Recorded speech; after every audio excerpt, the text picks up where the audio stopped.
Okay, so dancer pose. Let us play with dancer. I love dancer. So dancer is pretty much this type of a shape. Cool. Here's the question. Why are you doing it? Where are you? Where is it serving you? Where are you compromising other parts of your body in order to get the shape? And so that's what we're going to look at. The first thing we're going to look at is the pose itself, if that's okay. And then the next thing we're going to look at is how do you support building up to that pose. That is the backwards way of doing it. Just so you know, in our class, you're going to reverse it, but I'm doing it this way so that you have a picture as to what we're doing and why we're doing it. So, if you're happy to come into dancer pose. So we have this shoulder here, my hands are going to be cold. The shoulder here is actually rolled back. This shoulder here is going forward. The body, this pelvis is beautiful. That's really nice. It's neutral. The leg can come back, so your knee can come slightly back. So you have extension here, you have release here, and this is like bow. You know, when you're lying flat on your belly, this is the shape of bow. So it's like a half bow with the long balance, and then with the arm, the upper arm to balance. Sometimes people like to move forward. Are you able to hinge forward a little bit? Sometimes people like to move forward, in which case this leg can come up higher in their body, and then come back up. Sometimes it's nice to use a wall. This is pretty much, you can let yourself out of it there. That's pretty much the shape that we're working with. Now, let's break it down. The shoulders. In order to access this, what often can happen is people, my hands are freezing, often people will have a shoulder rolled forward, and then from the forward shoulder reach back. So you can see how that's a whole twist going on in the shoulder. What we want is that the shoulder releases back, and then that continues back, so that it's not increasing, it's releasing. You're getting release from this shoulder. So we need to do a little bit of work in your warm-up to really release these shoulders, neck, and head. The second part then is the leg.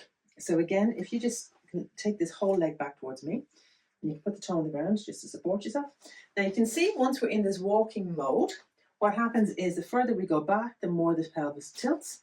Whereas if we can keep the pelvis neutral, then the work can really come into here. So again, I'm going to place if you put your hand on your belly so we can see, place my hand here so that we're looking to keep the pelvis neutral. And this flexion here, can you feel how, now, yeah? Can you feel that in your quads? So we're getting length, looking for getting length across here. I don't know how you are for balancing, but can you bend the knee up then? And that's going to obviously exaggerate it. What happens is, once we take the leg up, we now have more things going on because we still need to keep this. We have to stay balanced on that. And now we're looking to bring this up. And what's going to happen is you can prop your leg. You're going to get compromise in the lower back and in the back to try and hold that balance. Your whole body is likely to twist slightly. Have a look and see, can you, not have a look, have a feel. Have a feel and see, can you feel how you try to compromise, how you try to compensate for where your weakness is by twisting or by your body doing what it needs to do to stay upright, because typically we don't fall on the ground. And then we have potentially got a back bend in it. And depending on you and how you're feeling and how your back feels, you may focus the back bend. Again, if I can just turn you slightly, the back bend might be focused here on the lower back, which is where a lot of people hinge. But if we are including a back bend into it, we want a little bit of movement in a lot of places. So with that in mind, Sophie, can I get you to redo the pose? So imagine that you're releasing the shoulder back. So one way of doing that might be even to just take the arm up and around and do that maybe 2 or 3 times. And then the next time when it comes back, leave it back so that it's from here. See that? Can you feel the difference in that? Yeah. And now, so you're catching the foot and now looking at straightening everything back up again. Beautiful. And then this arm is pretty much for balance. And then for you, what is comfortable? If you're looking to keep these 2 knees in alignment, what often happens, and Sophie didn't do this, what often happens is people will spray this knee out, because if we haven't got length here, the knee will come out wide. Can you just do that just to see? That's a very common adjustment people will make in order to catch the foot. So come back in. You can see how that's a lot tighter in the body, more contained in the body.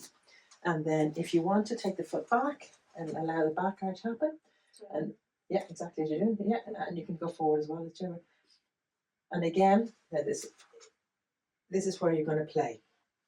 standing on one leg. You can see the work that's happening in there.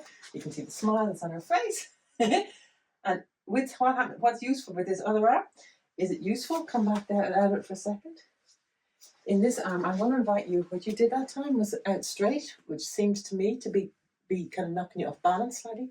What is it like to even come this way, to see if that gives you a little bit more balance? Sorry, yeah. Is that better? Yeah. So again, and you can come out of it again. Again, there isn't a perfect pose, and this is very hard for people to get their head around, because if you look on Instagram, there is the perfect pose, and there are the ex-gymnasts or dancers who make these beautiful, perfect shapes. What we're looking for is a pose that works for your body and gives you what you want. What's really nice. Where did you feel that in your body? In my standing leg. In your standing leg, so building strength in the standing leg, building the ankle of the standing leg. Anywhere else? Did you feel it in the hamstring here? Yeah. Yeah? So we can get length through these beautiful quads rather than hamstrings. In the shoulder. Yeah. In release into the shoulder. Plus it's kind of nice. I really like the pose. People can use straps and do all sorts of complicated things. I think the more we make it complicated, the more likely people are to twist and to lose their central alignment and be less stable. What about this side of this neck versus the other side? Is there any difference in that? No.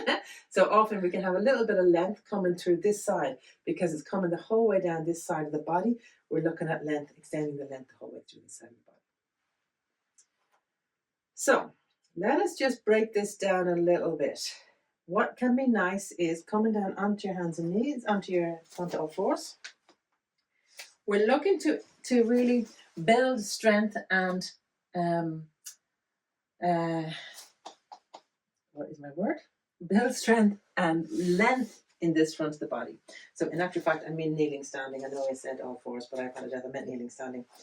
So in kneeling standing, so again, if we work with kneeling standing, let's see if we can recreate this shape in kneeling standing. So again, I've caught hands, release this shoulder back, and with the arm, the whole lot.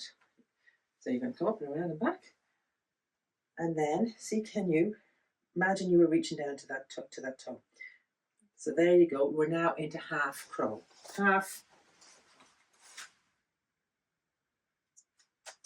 forgotten the name of the pose. It's a half one of it anyway. Camel, half camel. And so having that, can you feel how now, even though she's upright, so you can come back into me a bit. Have you got work on your quads there? Yeah. So this is like a prep pose or it's the same similar pose in a different way. And then you take the second arm back. We'll do a whole other video on camel, but you can see how here with the upper body we're getting that start work for dancer, and we're getting the work into the hamstrings, and then that's on all fours as such. Come onto your belly and let's do the same thing on your belly. Let's look at the same pose pretty much, but on your belly. So are you okay there? Mm-hmm. So we're going to come into bow basically.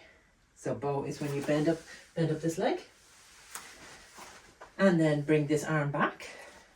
Now, see, what did you do? You didn't do the bring it around and back. So bring it around and back so that it's lit. Yeah, okay. And there we go. It once more, very much more supported. So the strength work is not in it, but we have this same shape. Beautiful head, much more in the back bend here. And then if you want to lift the knee off the ground, now we've really, you can feel, I can't even see your face, but I can tell it's working. You've got now a lot of work going on here in the quad, beautifully coming up here. And you're working into the same pose from a different position. Same orientation, you've taken the balance out of it, but you're getting a lot of the work done. So this would be a beautiful prep pose before you do it in standing. Release it down and let it all go. And then just melt on the floor. And so again, you can't really see here, but the shoulder is a lot more relaxed and released. Then the opposite, the quads, the glutes, the whole side of the body haven't been taken into that tension, has now melted. The moment of melt. Have some fun with it, experiment with it, and notice where have you got ease? Where are you pushing into a joint? Where are you compensating? Where are you twisting in order to reach, to get to somewhere that you want to get to? So, that maybe you don't need to get there. Maybe there's other ways of doing it that don't need to be pushing so much. Have some fun with it.